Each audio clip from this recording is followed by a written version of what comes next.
and can still go around. Well, what I was trying to explain is that our fibers, we potentially are endowed with the natural fibers and the dyes that are necessary for sustainable fashion.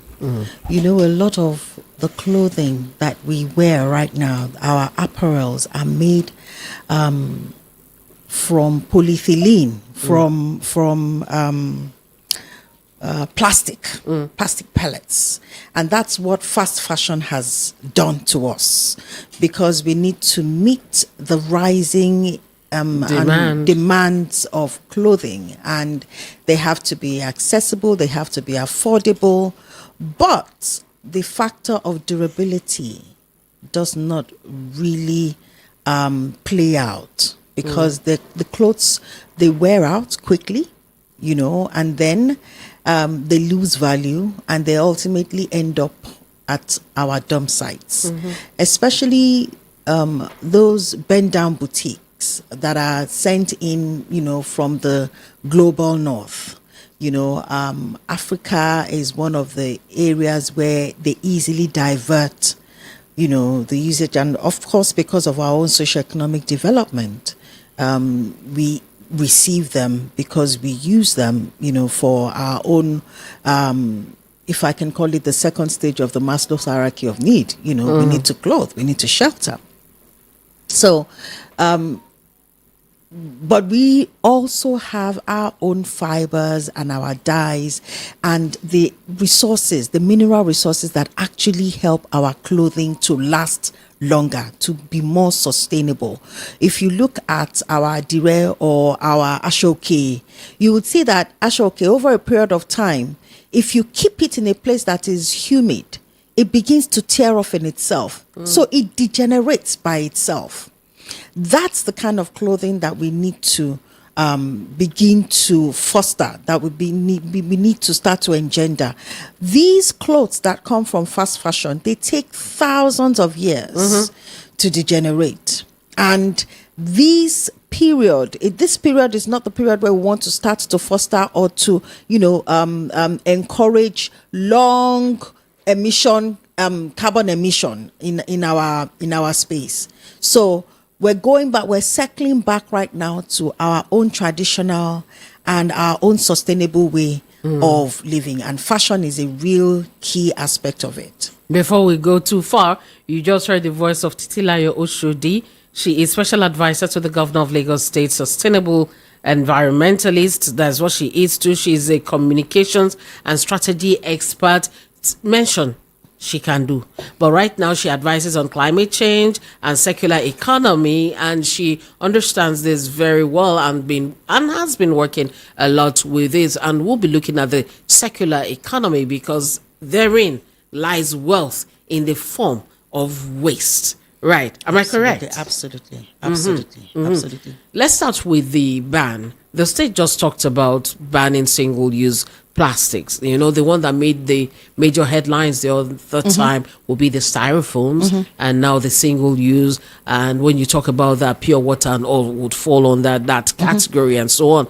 Some people have not really bought into it. What has been the major pushback you've witnessed in this area?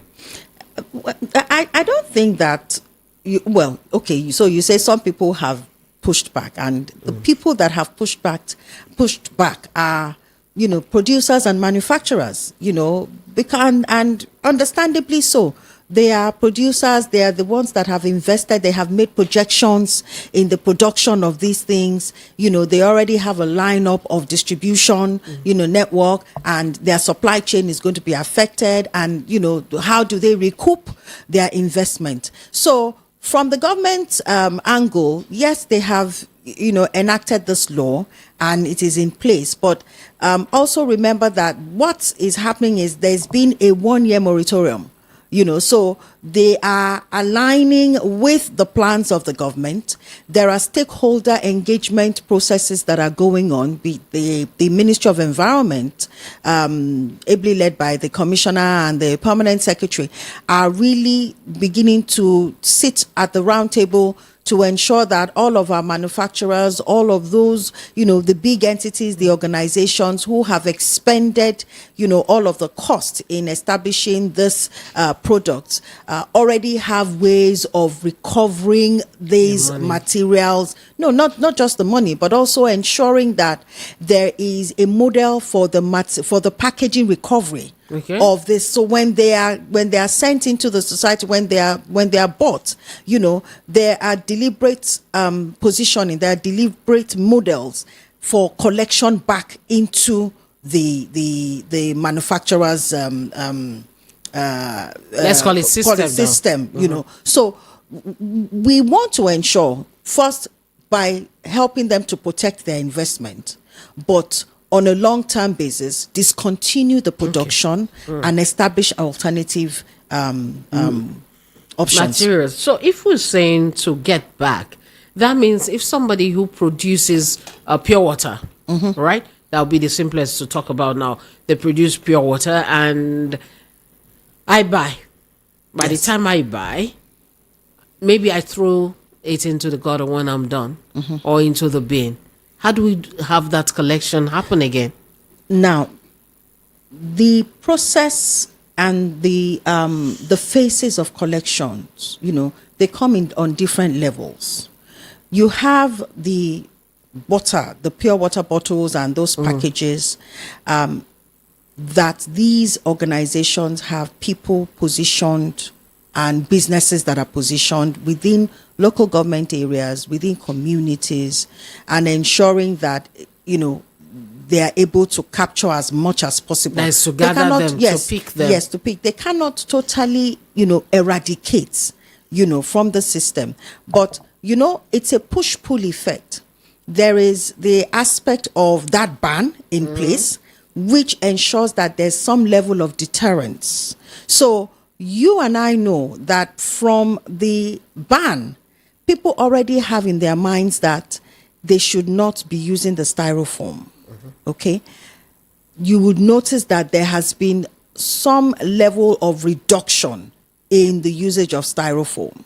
So there's that market cover is, going to an extent. Now you have those who do it, but they do it from a subliminal, or if you can call it almost a clandestine way, because they know that there's already a policy in place.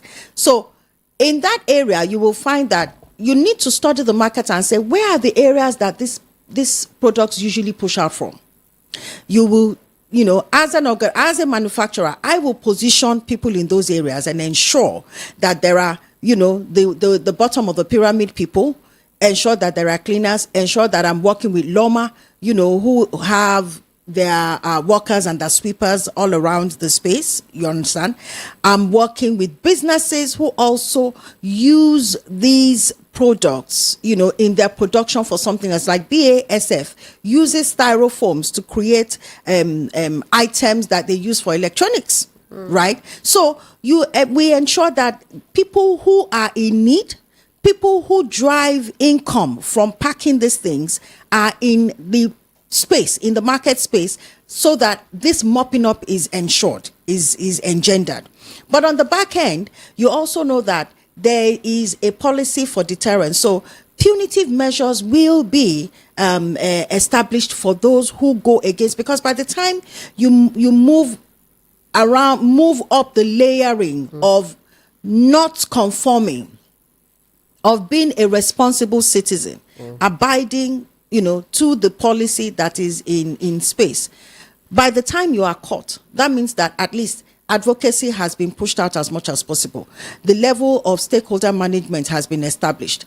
All of the, the mechanism of picking up or releasing it into the places where they can be picked up are all in place. So if you actually do now start to, irresponsibly dispose and you are caught, then by law, you will be punished. If we had this type of viability there, if I can use that word right now, there is business in that thing. You have people now at the bottom of the pyramid, as we've described, kind of different people waiting who can mop up, pick up all the sachet of pure water from different locations, and they put them in bags, and the manufacturers get them back. The manufacturers pay them, and they're the ones who collect styrofoams to back to the man.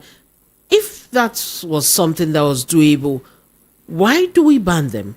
Why don't we allow them to go and have people have that as a job to be picking and collecting? Or is the health implications, are they more than the economic benefits to the humans now? That's an angle. The balance of the health and the economic implication, and we cannot trivialize the economic implication of what we're doing. Believe me, the ministry, the Ministry of Environment through LOMA have in so many ways tried to establish the infrastructure for collection.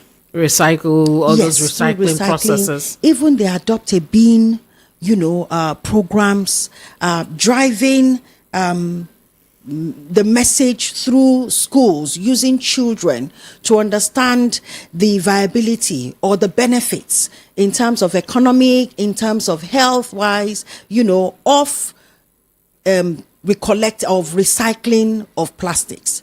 But we must identify that this is from a behavioral perspective. People are very, very reluctant or resistant to change. You and I, as Africans, know that we are not altruistic into the point where we understand the essence of being clean, our sanitation, because not only does it affect our lifestyle, it affects our health. It has a damaging effect on our psyche, on our well-being. We're not driven in that sense. Why? Our economic stand is more prevailing on our existence. These things, from an altruistic perspective, become secondary. The mass market is more, which is where we have the 60% of the population that are in the informal sector, are driven by economic benefits. And that is the reason why in our office, the strategy is to get the knowledge of economic benefit through incentivization, through waste valorization, so that before the LOMA people get to you, before the businesses who desire and who play in this space for their income generation or for their revenue generation, or before the hands of the enforcement agents get to you, you yourself can decide that I want to be sanitation inclusive. I want to be driven by handling my own my waste by myself. I understand the category of it, but I also understand that the government is telling me that if I responsibly dispose of this thing and take it to the right places, I can get income. I can generate something from it. Are people aware of this? People are beginning to be aware. You would hardly find a bottle, a pure water bottle. You hardly find it on the road now. You have, and I'm sure you would have noticed that there are not only the scavengers, but people who carry heaps and heaps and heaps of bottles all around. You know, those ones, some of them even fall on the road. Yes, because it's so massive. Yes, so there are already, players, stakeholders. There's an agency, there's an alliance. The Food and Beverage Recovery Alliance, FIBRA, who work with the manufacturers like Coca-Cola, like 7-Up, like Nestle, right? To ensure that they have a material recovery system in place. That is on a higher macro level. You have businesses who, collect data by recovering these bottles. They call them premium collection. When they are there and they are clean and, you are able to sort the wrapper, the cover, and the bottles, there's a cost for it. Right about now, the market rate for a kg is wandering between 500 and 600 naira. And a kg is about 40 bottles. Do you understand? So there is a cost attached to it. Just like there is a cost attached to textile, there's a cost attached to e-waste. Things like this laptop, my phone, there are costs attached to it. And there are people who deal within that space. There are enterprises who deal in that space, who collect and exchange for value. Now, government is also jumping on that wagon, to establish sustainable social subsidies. Through if you want to have discount in transport, if you want to have access to health facility for health insurance, if you want to have access to communication items, or if you even want fund transfer in terms of cash, there are people that the government is already beginning to collaborate with, and that's part of what we do at the OCCE, to collaborate with businesses, MSMEs who are doing businesses in that space, the Office of Climate Change and Circular Economy. So we interface and we enable these businesses by introducing them to the communities where we activate. Once we sensitize them and get them to understand that your waste is useful for you, your waste can help you put money in your pocket, your waste is able to put food on your table, then they begin to ask the questions. Then we speak to the business people and say, listen, these people are already sensitized. Establish your system for collection here and begin to interface with them, and that is something that we're, working on scaling as we continue to progress. Let me go back to this pure water thing, because that is supposed to be an affordable format via which people can get water on the go to drink. Not everybody can go for the ones in PET bottles and so on. Now, if we're going to be banning that, what will be the alternative for the man on the street to use? Is there another form of packaging that could be used so people can still get this to buy? Because once that one is removed, maybe the next thing they'll start doing, the way they used to do it, nylon, pork up, and tie. Let me just go back to that. Is there a plan for alternatives? And like I said again, like the stakeholder engagements are on. It's going to be a year. It's that ban had been there for quite a while, but the real enforcement has not started, and that's because of the moratorium process that is still in play. Trust me that these questions and these areas that seem to be a bit unclear will be made available, because you do not want to provide a solution, especially when you are establishing or you're designing a policy. It must be just, it must be equitable, it must be fair. Everybody must be able to see it as in their interest to abide, by the law and abide by the rule. So when that time comes, I'm sure that there will be rooms, but that's why there is that engagement between the manufacturers and the producers, so that they will begin to look at all of the areas, all of the layers, the chemical, composition of what alternative, the health implications, the cost implications, all of those factors will be considered. If you remember let's just say from the top of your fingers or off the top of your head, can you give us a brief, long, it doesn't matter, kind of list that contains these single-use plastics for people who've not maybe really understood what this has been about? When you say long list, what do you mean by I mean, you can list many, or you can list just a few of people of single-use plastic items. Yeah, so you have your bottle, you have those things that are in packages, different packages, even cosmetics items, things that our soft drinks, the water, anything that comes in that polythene, that PET, that PET, I'm not a scientist. They have that, their chemical name that they call it, or the chemistry name, all of those things are usually what we're trying to shift the mind of the people away from. That if you want to use it, it's not that you cannot use it, but establish or cultivate the habit of reusing them. Don't use once. It's called single-use plastic. We want to abolish single use. of plastics. When you want to go, your bag, for instance, if you have a carrier bag or a nylon bag, right?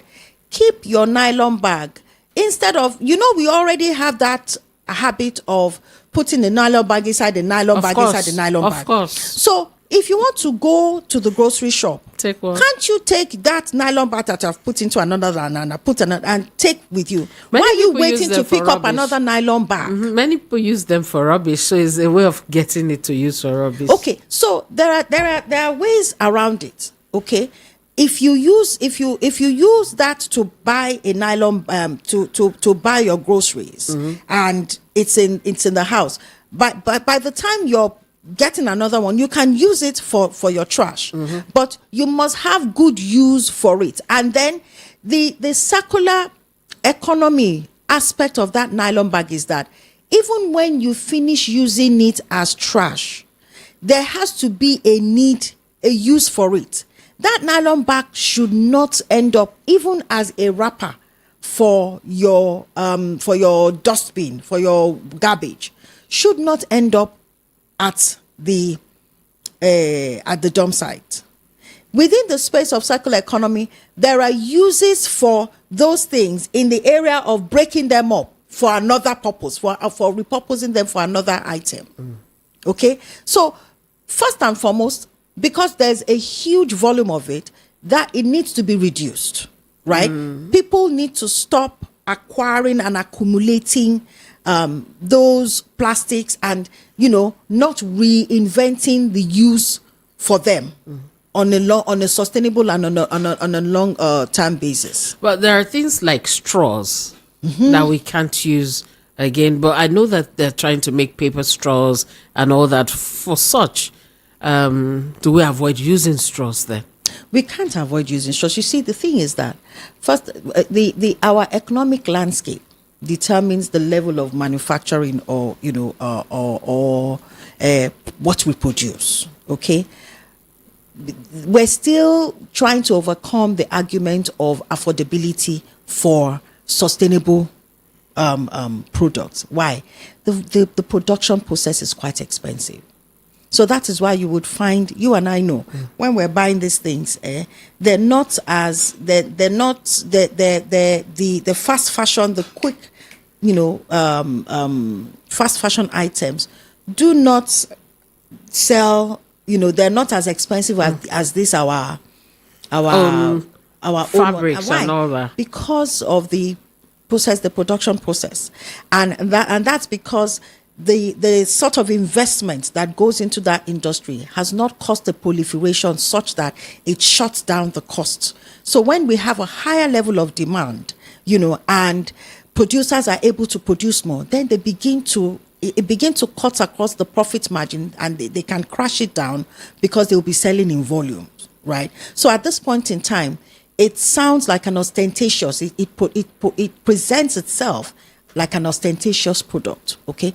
So, in answer to that question, we need to create a wider spectrum of producers, manufacturers that are green in their processes. They have to have sustainable components in their processes. Circular economy has to be a factor at the point of ideation, at the point of initiation, at the point of their design, at the point of costing. They need to be able to infuse circular procurement so that they know where the life cycle of their products are at the end of the life. There's a repurposing at the life cycle, at the end of the life cycle of every product. When you finish using, for instance, a high-end item, let's even take a water bottle for that matter. When you finish using it, you pack it into a bag. You give it to a collector. That collector, sorts it, brings out all of the necessary, components or the accessories around it, the cover, the wrapper, right? Those bottles are either broken down into pellets that are shipped out or are used by, other people, other manufacturers to reproduce into something else, right? Those and some other people even export them. There are uses for various categories of waste. Same thing happens for paper. Same thing happens for cardboard. Same thing for textile. Organic waste has use in so many ways. We have we generate over 60,000 tons, of organic waste on a daily, right? Organic waste right now is positioned for manure, compost soil. If you harvest it, if you cultivate it and harvest it over a period of time, it will give you compost soil, which is fantastic for farming. Yeah, even for powering things. It's good for biogas, and it's also good for biofuel as well. So, and that's organic. And what is organic waste? The remnants of our food, vegetables, fruits, a little bit of pepper in the kitchen. So that the human waste is another source of organic waste. So, there is no waste that is useless. There is no waste that is a waste in the real sense of it.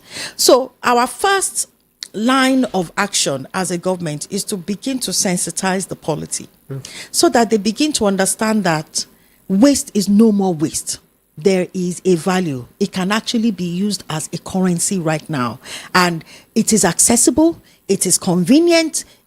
People who even want to start a business should start looking at the green economy, start looking at, recycling, because we have, almost 45 or 50% level of unemployment.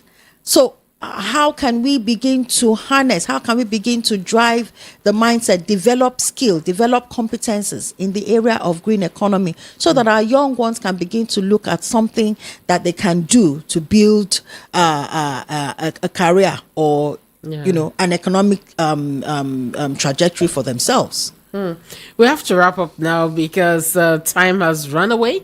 And I'm hoping that we can do this again so that we can really look at the business part of it, what people could do to make something out of waste to become wealth. Yes. I'm sure a lot of people were looking forward to having that bit of this discussion, but it's good to first of all understand what it's all about.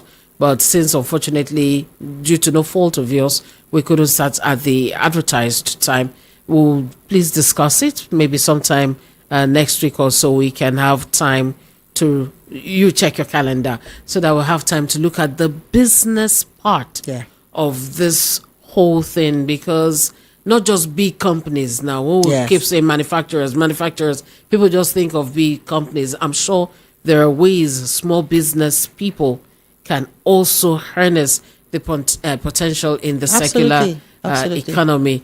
Joseph Lawrence Shaw, just say hello, let them know that you really come today. Yeah, I'm here taking a lecture. A lecture, even me. If it's not okay, so we'll continue another lecture tomorrow, but we'll have to sign this off. Before we see you again next time, what would you like people to have in their minds in 1 minute? I just want them to know that we're entering into a new horizon, and waste is the next frontier. Waste is the next frontier. We have been endowed with what it takes for us to be able to break into that space of a booming economy. Lagos in itself is an emerging economy, but as a country, we have what it takes. And this is why the global north is beginning to look into Africa for their alternative sources, for energy, for food security, for waste, for powering all of infrastructure. We have it. And there's so many areas that we're beginning to develop, that we can begin to develop in the area of green economy. Is it the finance? Is it in the agriculture? Is it in the waste management? Is it in manufacturing?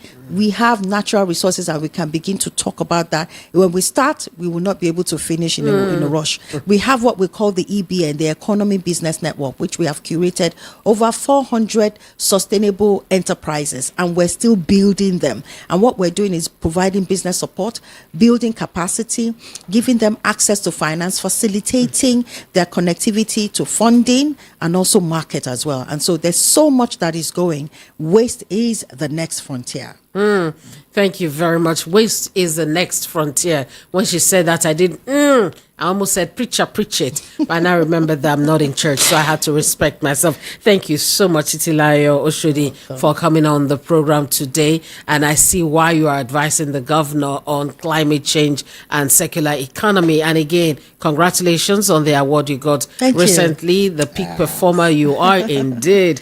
Congratulations. Okay. I'll see you next time. I'm Cordelia Obe. Thank you very much. Temitokpe Oyefolu for your time throughout this morning. Joseph Olorunso, thank you so much. I'll be back tomorrow morning at 7 a.m. with the papers review front pages. Till then, do follow on socials. Stay safe. And remember, don't give up. Congrats to you too. Oh, thank you. Thank you very much. Thank you.